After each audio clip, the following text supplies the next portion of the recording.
Portugal begins at the edge.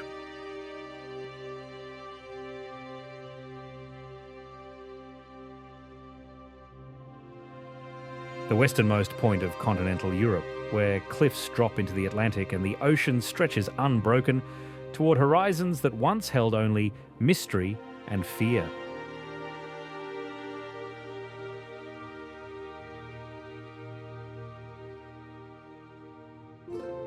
For centuries, this was the end of the known world. Beyond lay monsters, or so the maps claimed.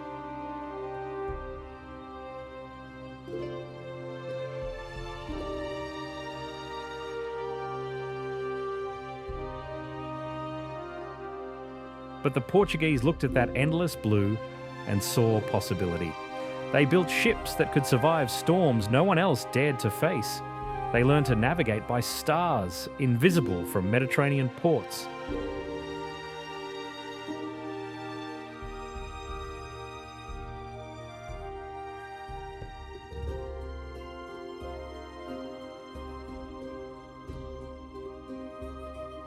They mapped coastlines from Brazil to Japan, carrying spices, silk, and stories back to a kingdom that punched far above its weight.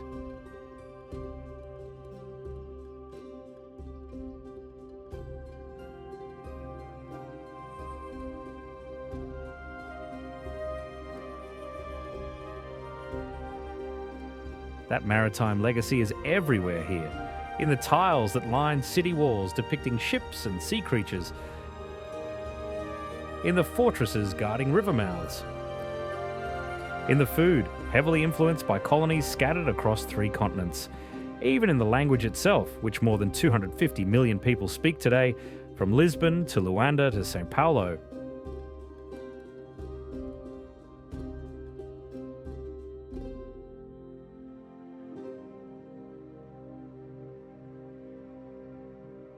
Portugal is small, roughly the size of Indiana, yet its cultural footprint spans the globe, a reminder that influence isn't measured in square miles but in the courage to sail beyond what's familiar.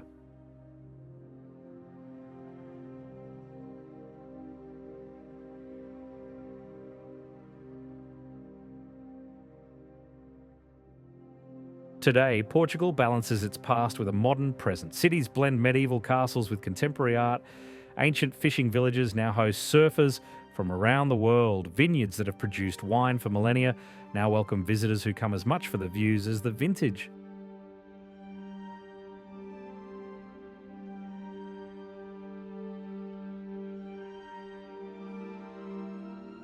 This is a country shaped by the sea, by conquest and loss, by reinvention and resilience.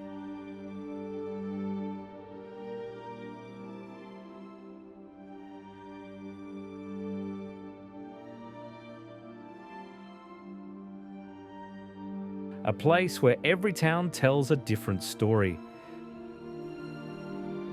Yet all share the same restless energy that once sent caravels across uncharted waters.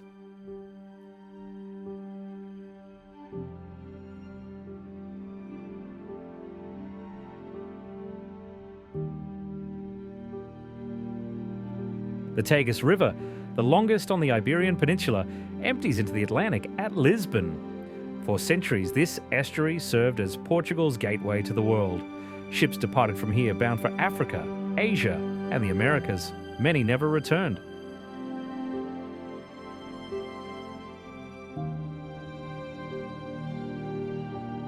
Lisbon sprawls across 7 hills, each neighbourhood climbing steep slopes in a maze of narrow streets and sudden staircases. The city feels vertical. Buildings stack on top of each other, painted in faded yellows, pinks and blues. Red tile roofs stretch in every direction, interrupted only by church domes and castle towers.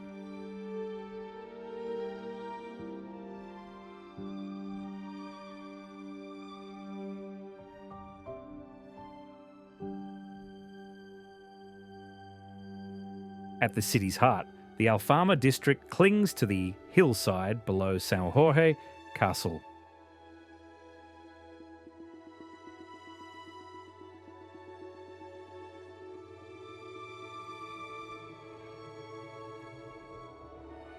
This is Lisbon's oldest quarter, one of the few areas to survive the catastrophic 1755 earthquake relatively intact.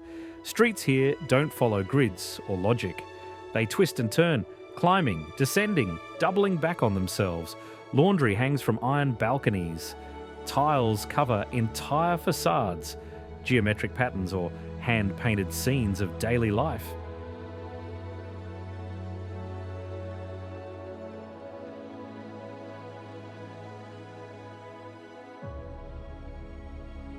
Fado, Portugal's haunting traditional music, was born in these alleys. In small restaurants and bars, singers perform, accompanied only by acoustic guitar, their voices carrying a particular Portuguese emotion called saudade.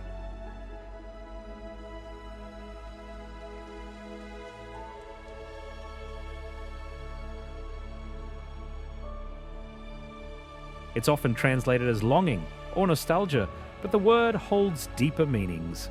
A yearning for something absent, a bittersweet acknowledgement of time's passage. Fado captures this perfectly. Mournful, beautiful, utterly Portuguese.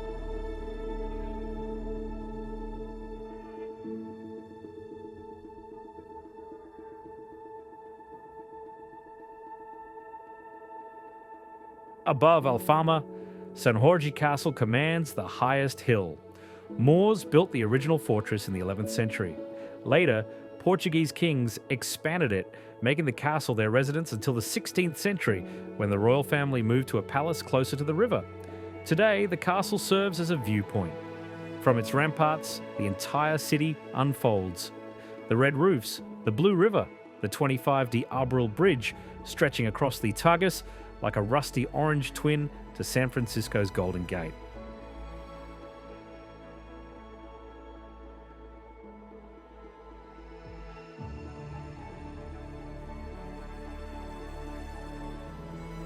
Down by the water, the Belém district preserves Portugal's age of discovery in stone.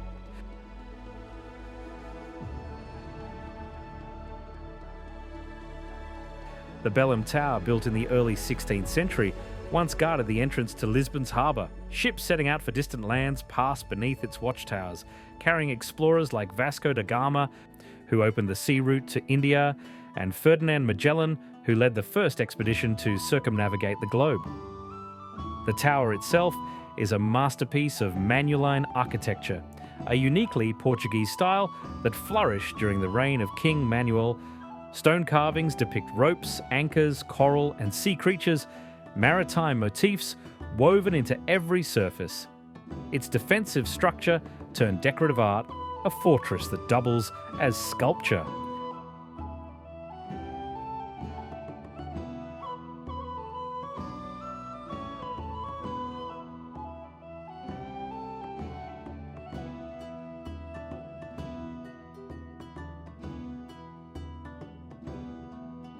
Nearby stands the Jerónimos Monastery, another Manueline monument funded by the wealth pouring in from Portugal's expanding empire. Construction began in 1501 and took a century to complete.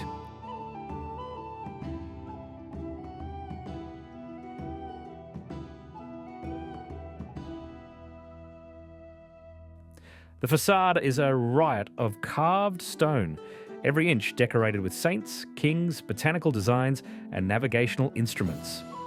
Inside, the vaulted ceilings soar overhead, supported by slender columns that seem too delicate for the weight they carry.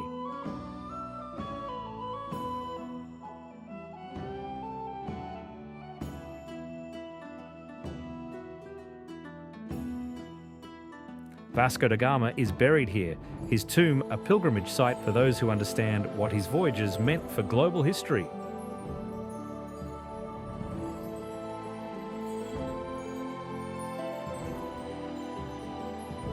But Lisbon's history isn't all glory.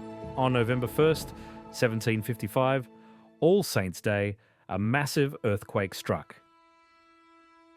Estimates suggest it reached 8.5 to 9 on the Richter scale. The shaking lasted between 3 and 6 minutes, long enough to collapse buildings across the city.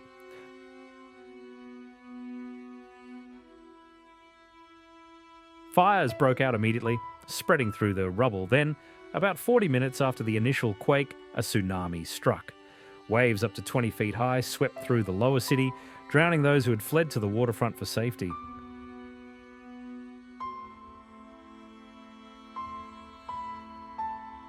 The death toll was staggering, possibly 50,000 in Lisbon alone. Much of the city was destroyed. The earthquake shook more than just buildings. It challenged Enlightenment-era beliefs about divine providence and human progress. Voltaire wrote about it. Philosophers debated it.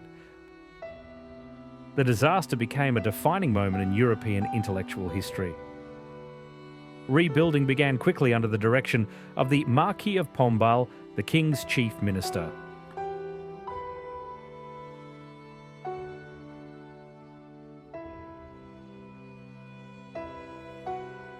He designed a new downtown, the Baixa, on a rational grid. Wide streets, uniform buildings, earthquake-resistant construction featuring wooden frames that could flex during tremors.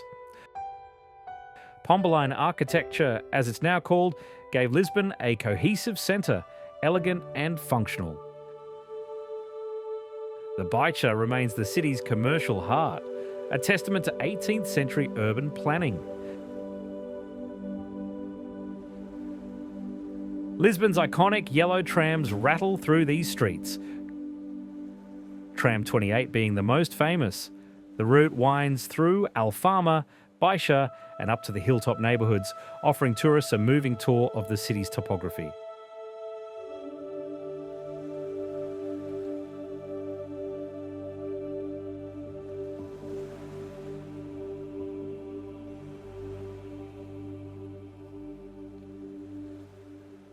The trams themselves are vintage, dating back to the early 20th century, narrow enough to squeeze through streets designed for donkeys and handcarts.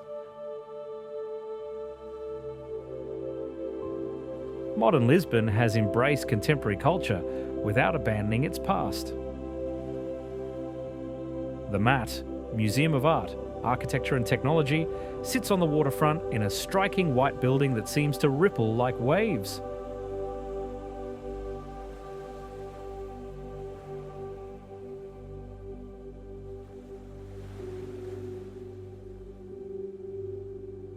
The LX Factory, a former industrial complex, now hosts galleries, shops and restaurants, its graffiti-covered walls attracting a younger, creative crowd. Lisbon has become a tech hub, drawing startups and digital nomads, yet it remains affordable compared to other Western European capitals.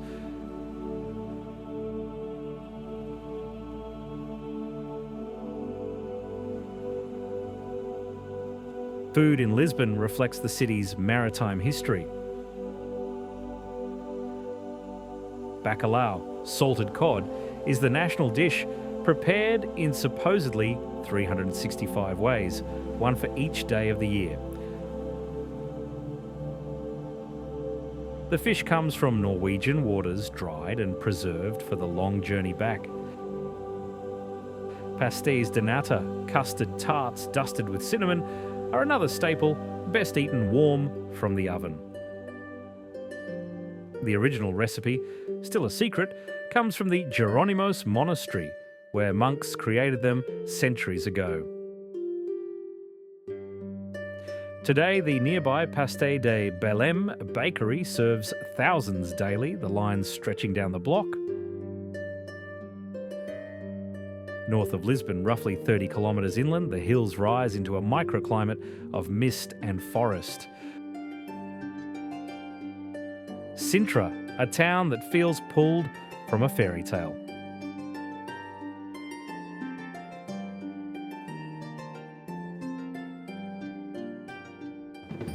The Portuguese royalty knew what they were doing when they built summer palaces here. The temperature drops noticeably as you climb from the coast, cooled by Atlantic winds that condense into fog as they hit the mountains. Dense vegetation, including species from Portugal's former colonies, covers the slopes. It's lush, green, almost tropical in places, a sharp contrast to the dry plains elsewhere in the country.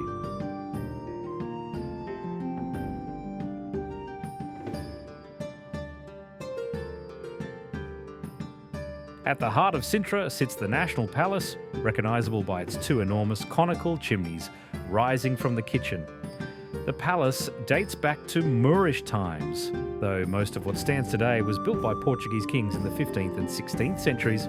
Inside, rooms are covered in azulejos, the hand-painted ceramic tiles that are ubiquitous in Portugal. The Swan Room, the Magpie Room, each decorated with tiles depicting the animals for which they're named. But Sintra's most famous site is Pena Palace, perched on a rocky peak high above the town.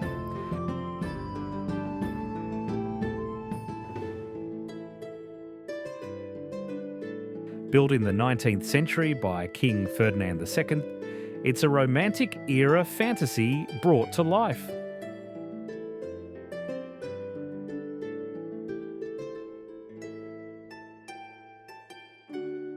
The palace combines Gothic, Moorish, Renaissance and Manuline elements in a riot of colour and style. Bright yellows, deep reds, ornate towers, crenellated walls. It shouldn't work, yet somehow it does.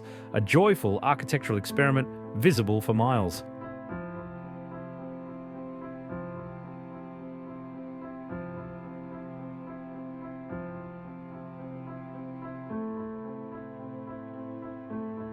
The surrounding park is equally fantastical.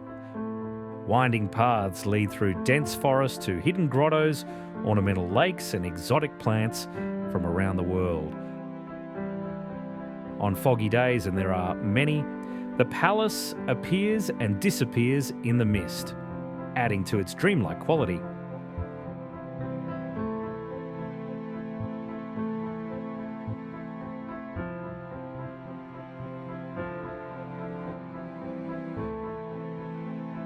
Down the hill, the Quinta da Regaleira offers a different kind of magic.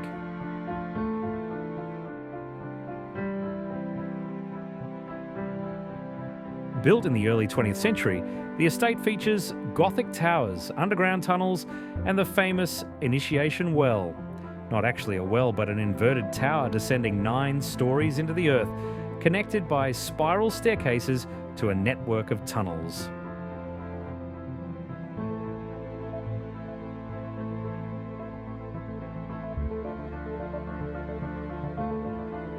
The symbolism tied to Freemasonry and the Knights Templar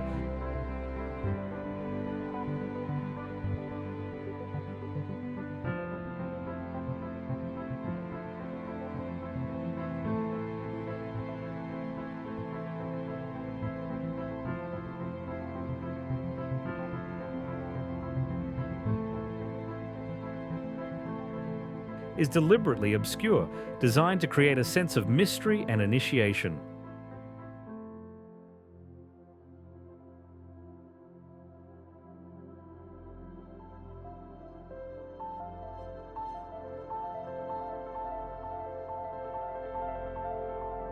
Sintra also holds the westernmost point of continental Europe.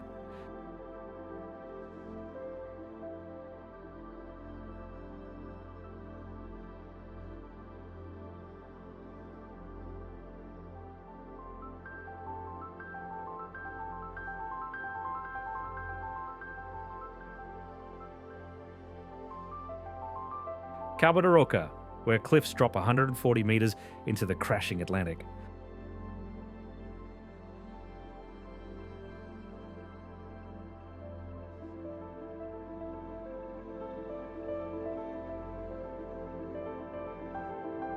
A stone monument marks the spot, inscribed with words from Portuguese poet Luís de Camões.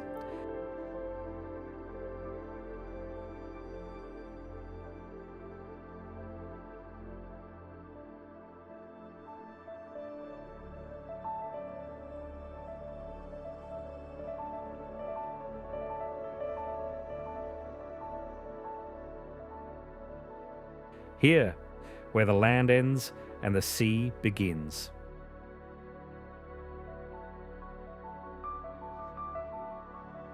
It's dramatic, windswept, and on clear days you can see nothing but ocean stretching to the horizon. Standing here, it's easy to understand why ancient peoples believed this was the edge of the world.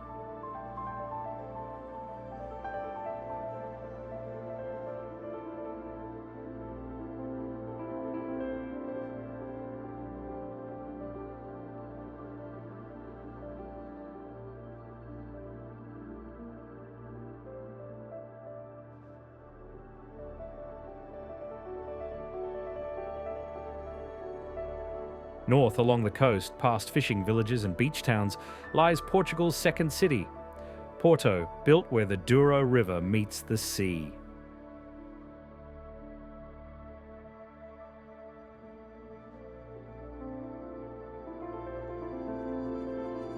Porto and Lisbon have a rivalry, friendly but real.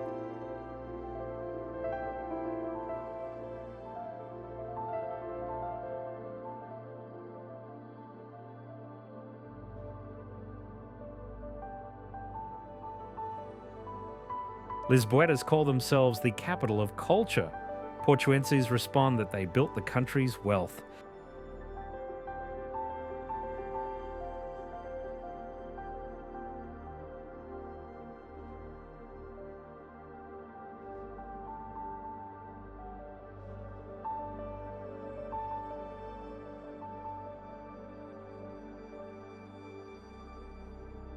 There's truth on both sides. Porto is grittier, more industrial, less polished than Lisbon.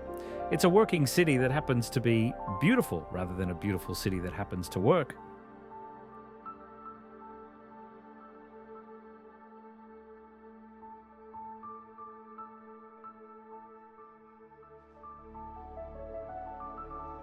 The Ribeira district, Porto's historic waterfront,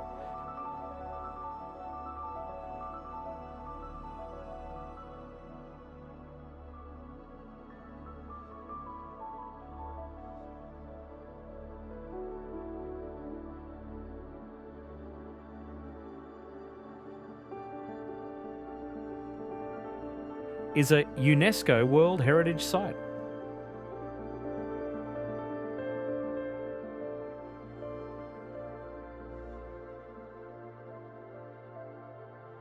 Tall, narrow buildings in faded colours line the river, their facades crumbling in places, but photogenic in that perfectly imperfect way.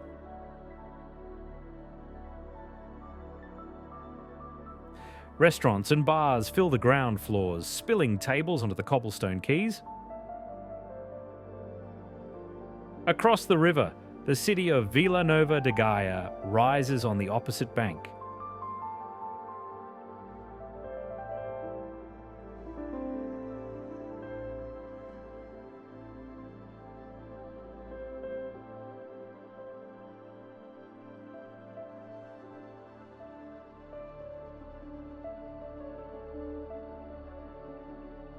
Its hillside covered in the lodges where port wine ages in oak barrels.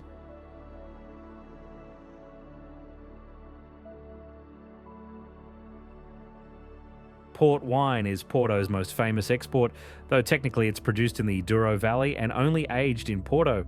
The British developed a taste for it in the 17th century, adding brandy to stabilise the wine for the long sea journey to England. The result was sweeter, stronger, and wildly popular.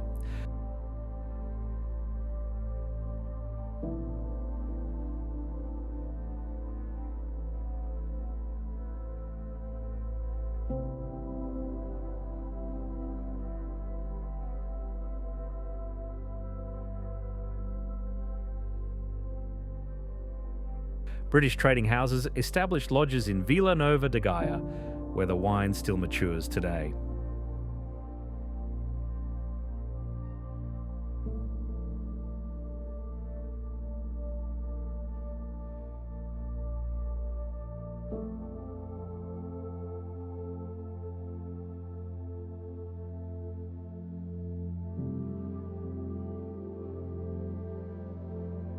Tours and tastings are everywhere.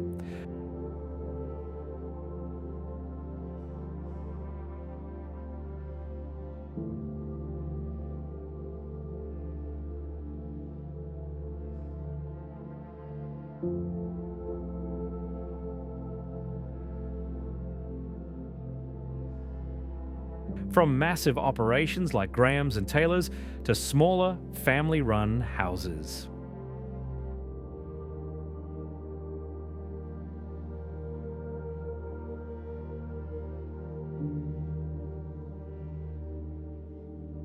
Connecting the two sides of the river is the Dom Luís Thorpe Bridge.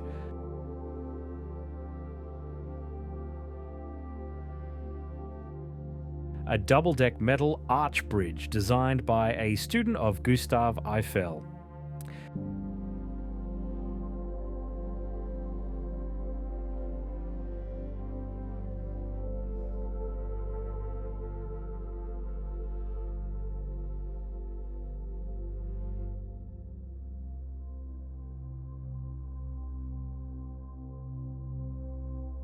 Completed in 1886, it stands 45 metres above the water at its highest point.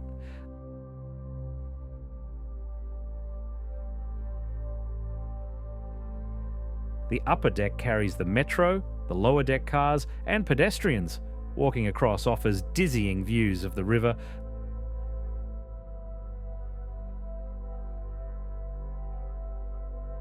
The boats and the red rooftops stacked on both hillsides. Porto's city centre climbs steeply from the river.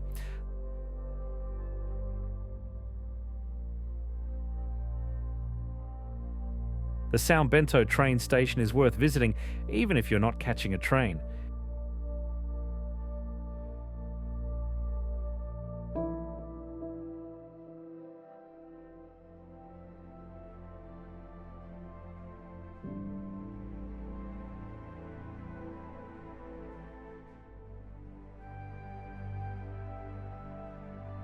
Its entrance hall is covered in 20,000 azulejo tiles depicting scenes from Portuguese history.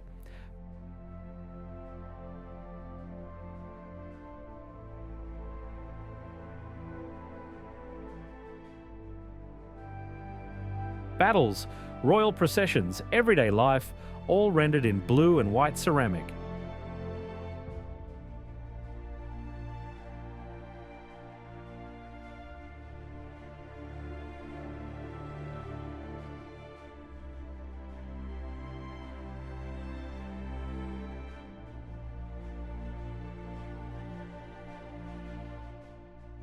It took 11 years to complete, finishing in 1916.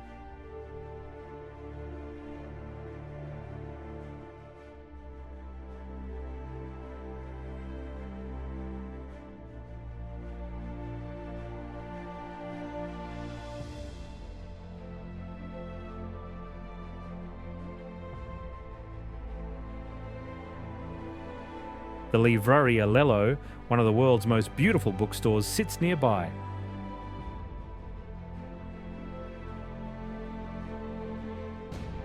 Its red staircase curves upward in an elegant spiral.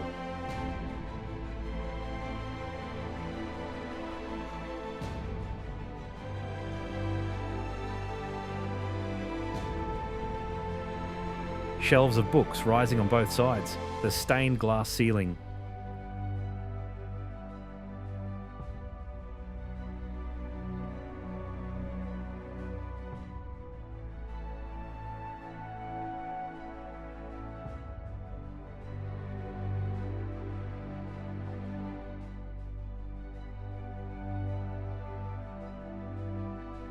Filters coloured light onto the wooden interior.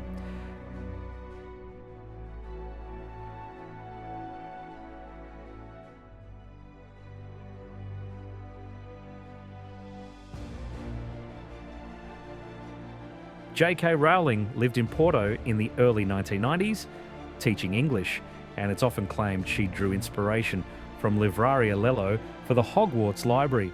The bookstore doesn't confirm or deny it, but they don't discourage the association either.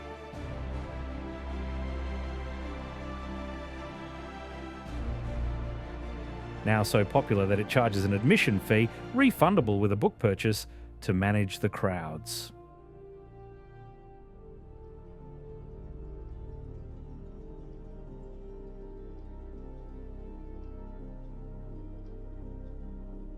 Porto's food scene leans hearty.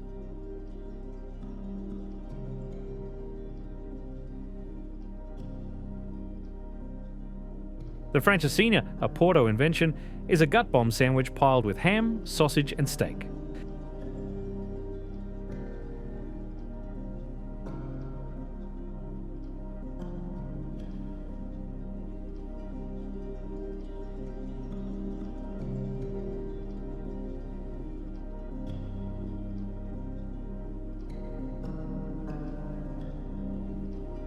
covered in melted cheese and a beer-based tomato sauce, served with fries. It's not elegant, it's not light, but after a day of walking Porto's hills, it hits the spot.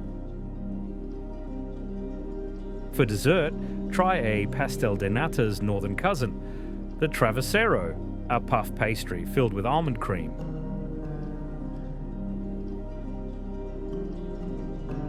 Or simply enjoy a bica, Portugal's answer to espresso.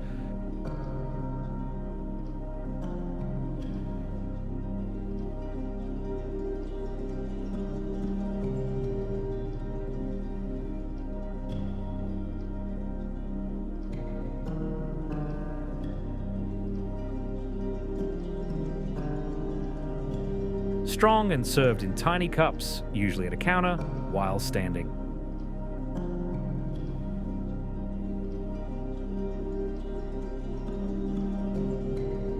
East of Porto, the Douro River cuts through one of the world's oldest wine regions.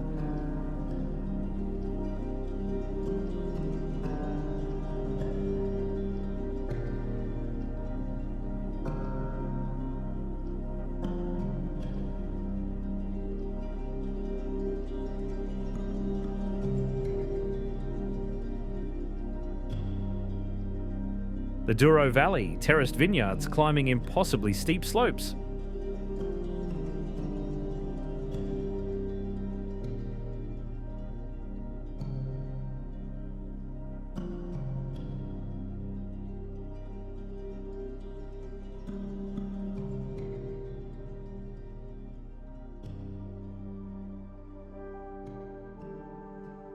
Viticulture here dates back over 2,000 years.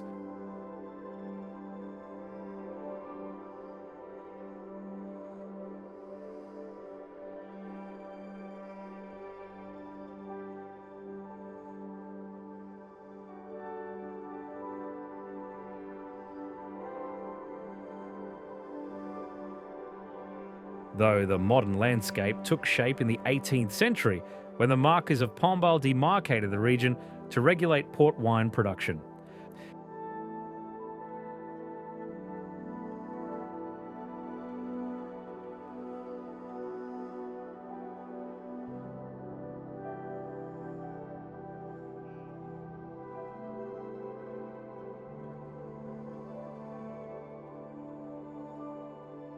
It became one of the first protected wine regions in the world, predating France's AOC system by more than a century.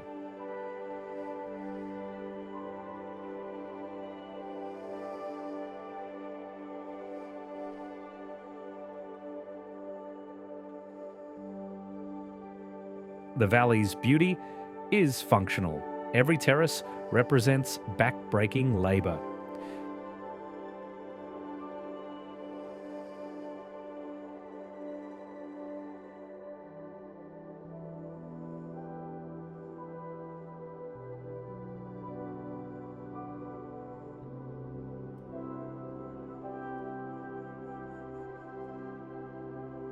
Stone walls support narrow strips of vines planted on slopes so steep that all work is done by hand.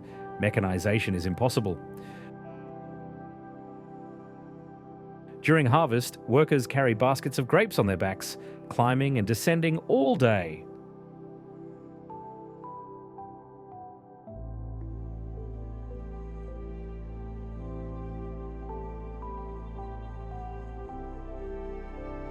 The river itself is now calm, controlled by a series of dams built in the 20th century.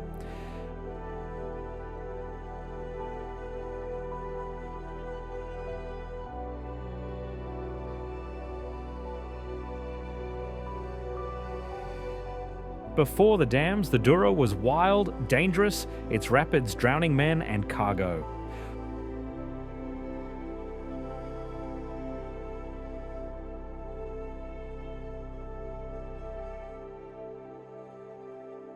Wine was transported downstream in flat-bottom boats called rabelos, a journey that required skill and luck.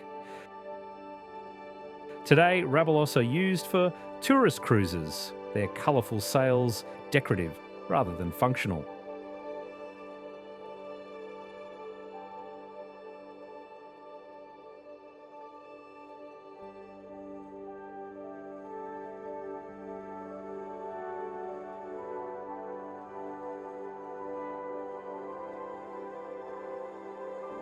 Several quintas, wine estates offer tours and tastings.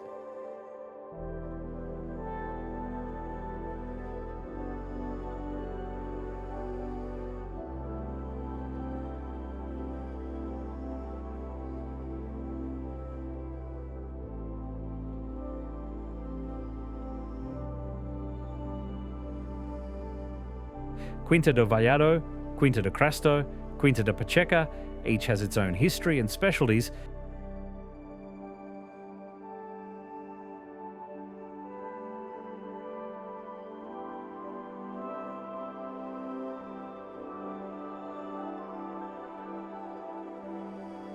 Some date back centuries, family-owned operations pass through generations.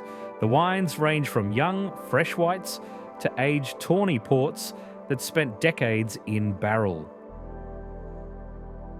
Their flavours deepening into something complex and profound.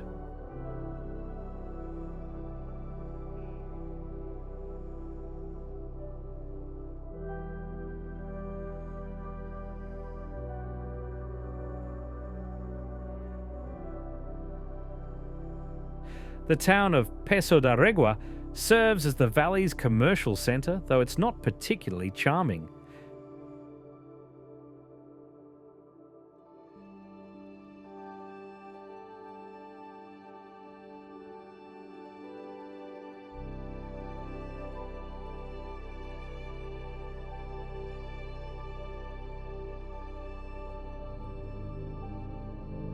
Pinhão is smaller, prettier, its train station covered in azulejo panels depicting the valley's vineyards and harvests. It's a more pleasant base for exploring the region, though still quiet outside harvest season.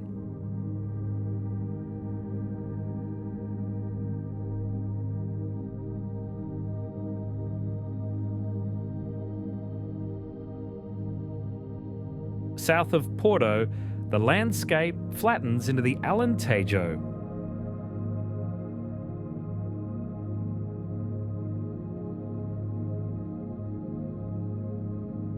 Vast agricultural plain of wheat fields, cork forests and olive groves.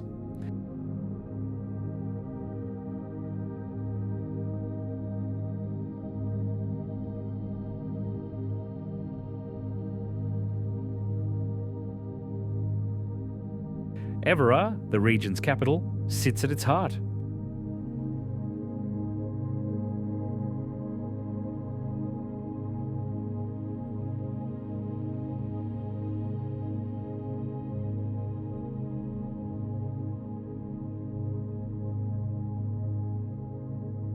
Évora is small, compact, entirely contained within 14th century walls.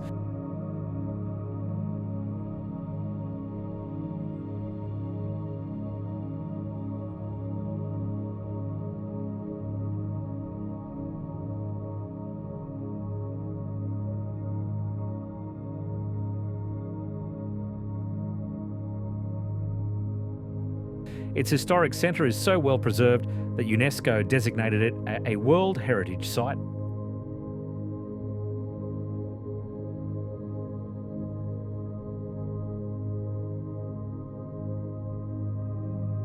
The Roman temple, often called the Temple of Diana, though its actual dedication is uncertain, dominates the town square.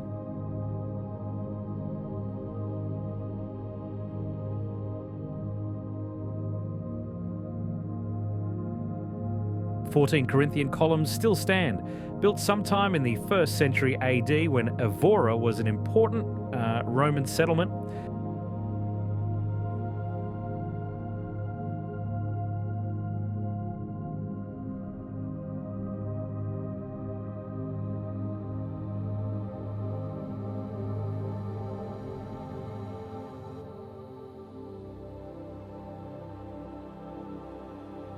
It's one of the best preserved Roman structures on the Iberian Peninsula.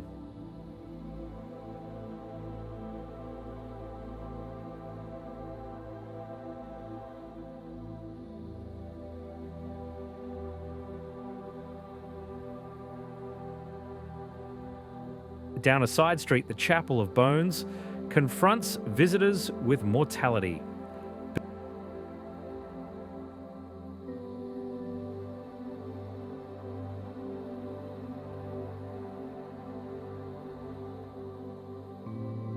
Built by Franciscan monks in the 17th century, its walls are lined with human bones and skulls arranged in decorative patterns.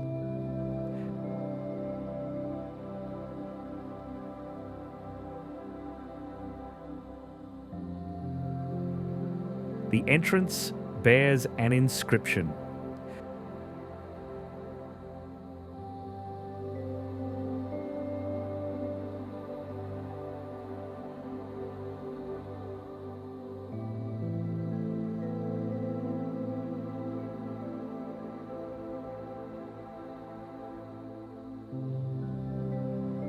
We bones that are here, for yours, we wait.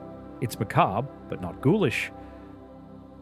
The monks intended it as a meditation on the brevity of life, a reminder to live well.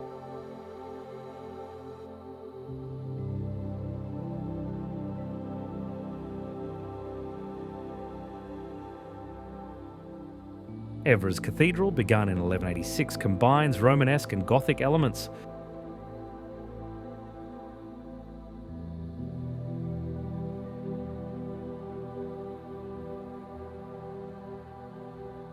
Its fortress-like exterior gives way to a soaring interior with a beautiful cloister.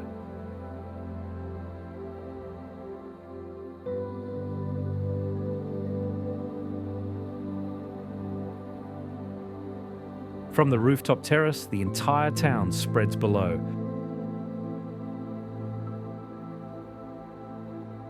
A sea of white buildings and terracotta tiles.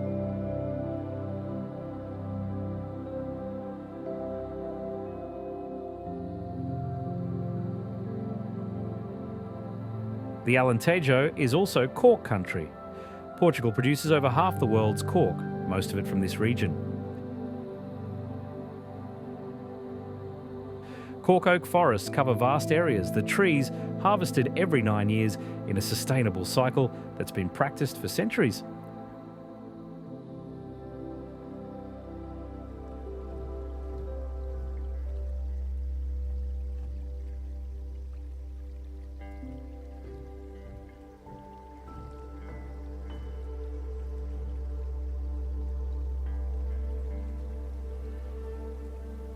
The stripped trunks turn a deep reddish brown, contrasting with the green canopy. Cork production supports not just the wine industry, but also fashion, construction, and countless other uses. It's one of Portugal's most successful and environmentally friendly industries.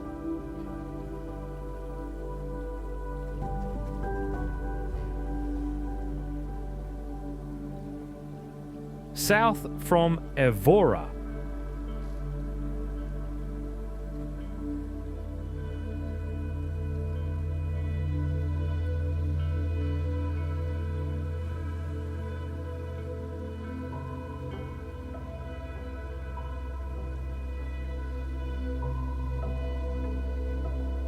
The land continues flat until it reaches the edge.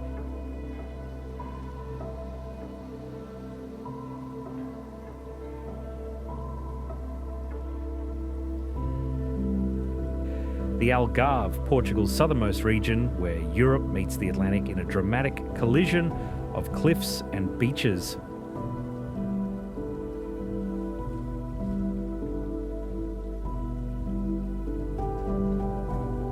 The Algarve's coastline stretches for roughly 150 kilometres.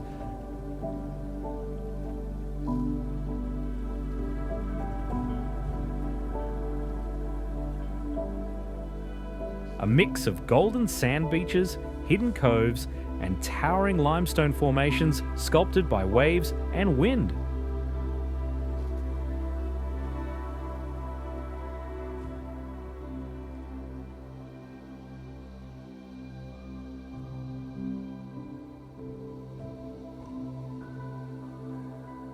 It's Portugal's premier beach destination.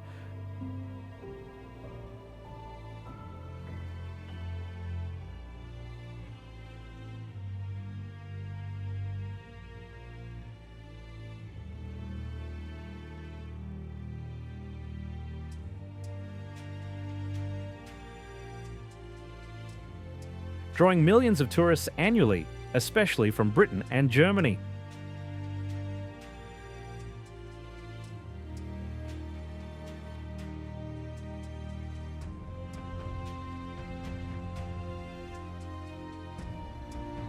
Lagos, one of the Algarve's main towns, has a long history.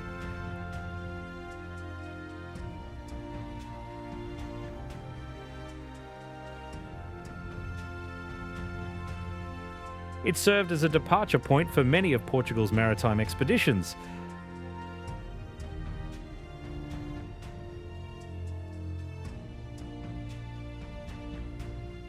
Prince Henry the Navigator lived here in the 15th century.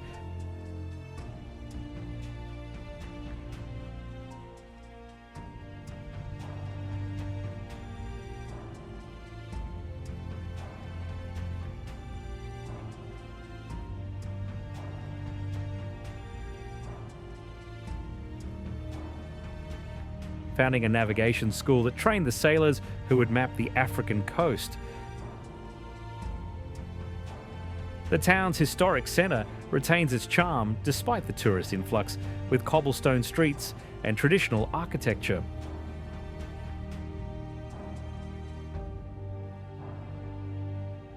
Just outside Lagos lies Ponta da Piedade, a series of dramatic rock formations rising from turquoise water. Arches, grottos, pillars, all carved by millennia of wave action.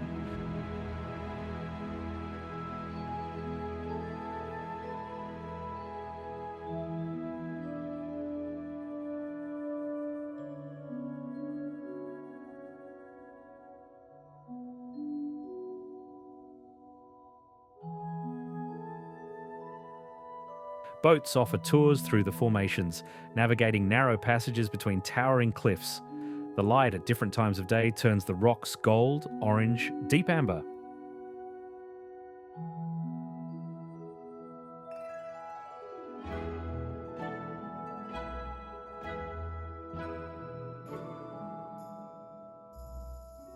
Further east, the town of Albufeira transformed from a fishing village into a resort hub.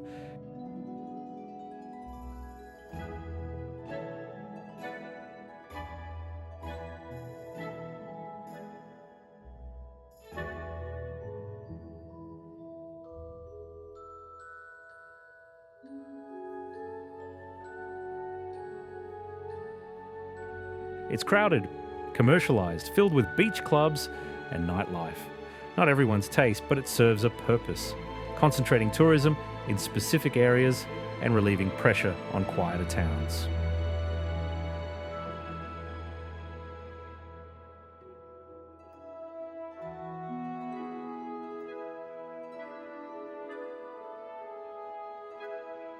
At the Algarve's western edge, Cape St Vincent marks another geographical extreme.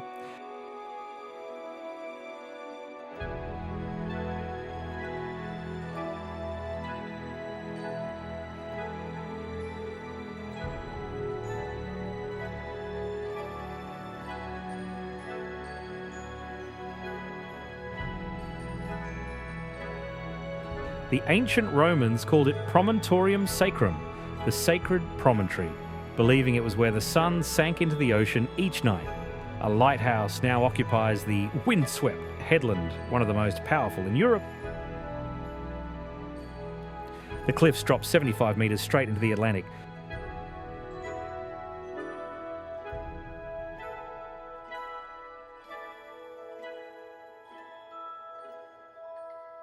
On stormy days, waves smash against the rocks with terrifying force.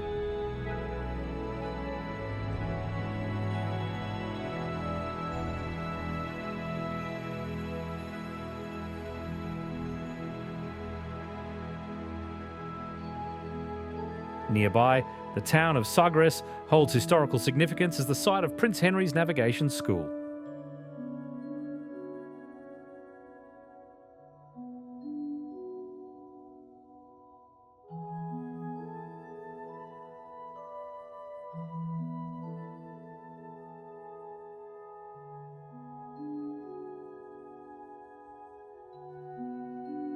Though little remains of the original buildings, The fort and its dramatic location capture the spirit of the age.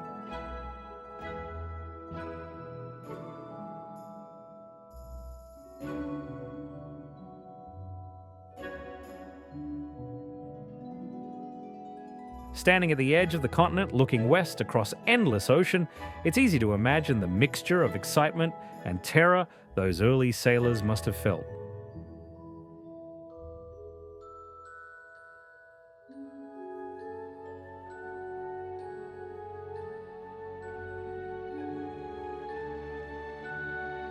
Far out in the Atlantic, roughly 1,000 kilometres southwest of Lisbon, lies Madeira, an island that feels more subtropical than European.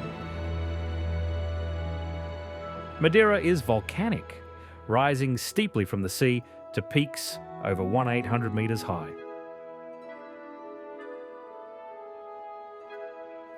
The island's interior is mountainous, covered in laurel forests that survived from the Tertiary period. These laurisilva forests, now a UNESCO World Heritage Site, are rare, found only in Madeira, the Azores, the Canary Islands, and a few other locations. Walking through them feels prehistoric. The air thick with moisture, the trees draped in moss and ferns.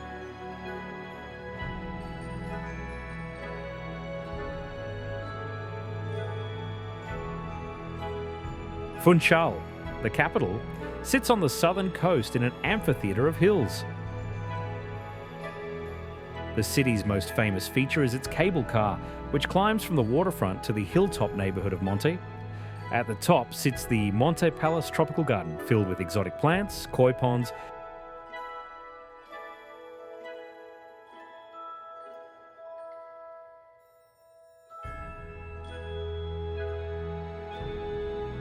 and azulejo panels collected from across Portugal. The church, Nossa Senhora de Monte, is a pilgrimage site, its steps climbed on knees by the devout.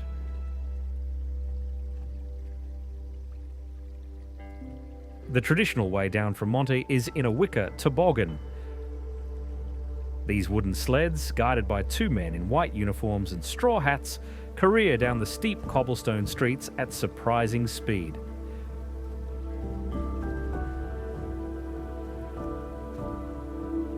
It started as practical transportation for locals but became a tourist attraction in the 19th century.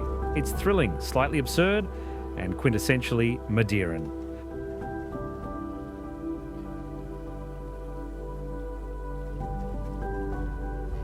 Madeira is famous for its levadas,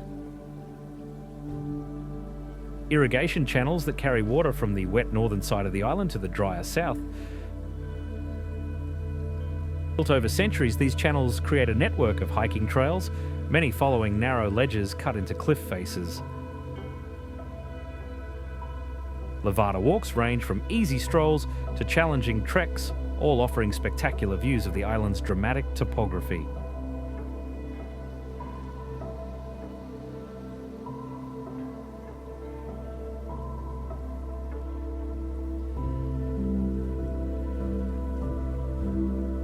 The island's namesake wine, Madeira, is fortified like port but made using a unique process.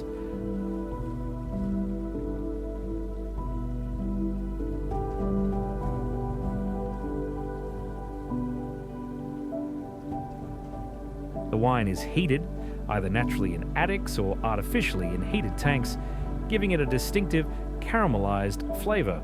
It's incredibly long-lived. Bottles from the 18th century are still drinkable, their flavours intensified rather than diminished by age.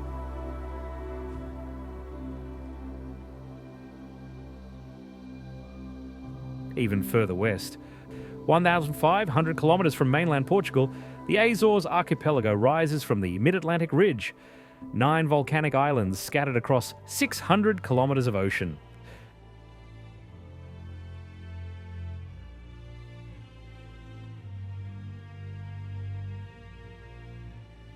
São Miguel, the largest island, showcases the Azores' volcanic origins dramatically.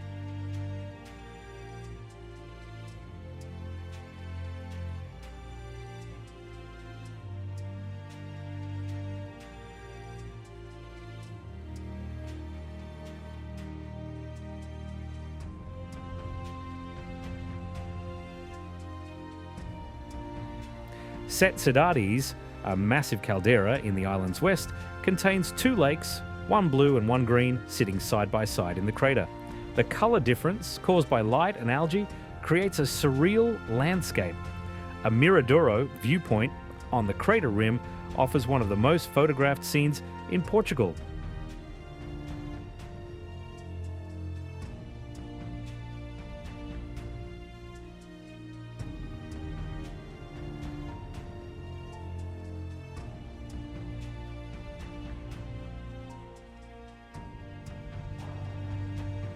Near the town of Furnas, volcanic activity manifests differently. Hot springs bubble throughout the area, some reaching temperatures over 90 degrees C. The valley is dotted with fumaroles, releasing sulphurous steam. Locals cook cozido das furnas, a stew of meat and vegetables, by burying pots in the hot ground for several hours. The geothermal heat does the cooking, infusing the food with a subtle mineral flavour.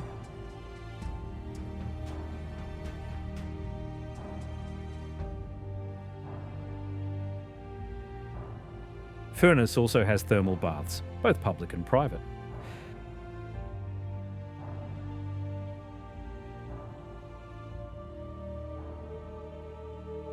Terra Nostra Garden, a botanical garden featuring plants from around the world, includes a large thermal pool stained orange by iron. The water is warm, silky, and allegedly therapeutic, though it will permanently stain light-coloured swimwear.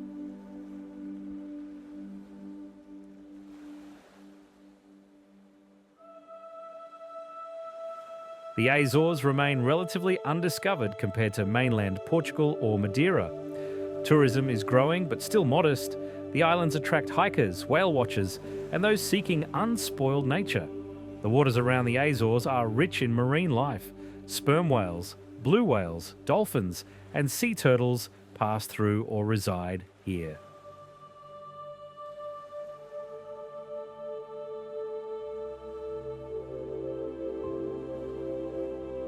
Pico Island, dominated by Portugal's highest mountain, Pico Volcano at 351 metres, is a premier whale-watching destination.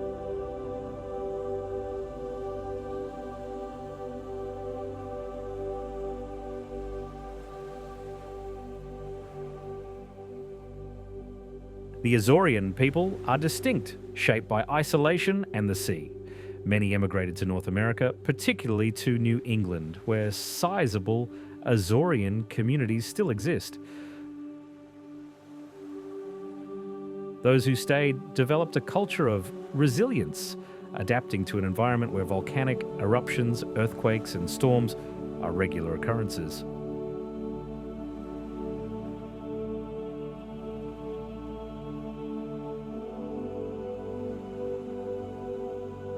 Back on the mainland, Portugal continues to evolve.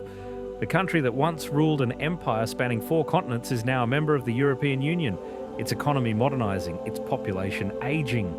The 2008 financial crisis hit hard, forcing austerity measures and emigration. Recovery has been slow but steady. Lisbon and Porto have become popular destinations for tourists and expats, drawn by the mild climate, low cost of living compared to other Western European cities, and a certain laid-back quality of life.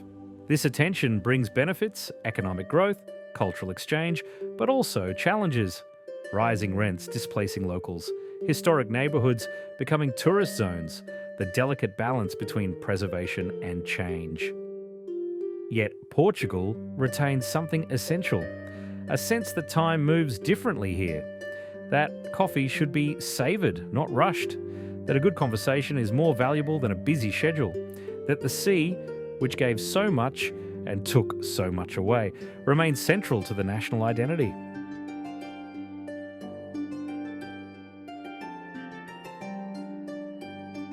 The Portuguese have a word for this too: desenrascanço. It doesn't translate neatly, but it means something like the ability to improvise, to solve problems creatively with whatever's at hand, to get by with limited resources. It's a national characteristic born from centuries of punching above their weight, of sailing into the unknown with inadequate maps and coming back with new worlds. Portugal doesn't shout. It doesn't demand attention. It simply exists, a small country on the edge of Europe that once held the keys to global trade routes, that gave the world a language spoken on 5 continents, that built in stone and tile a culture rich in poetry, music, and melancholy beauty.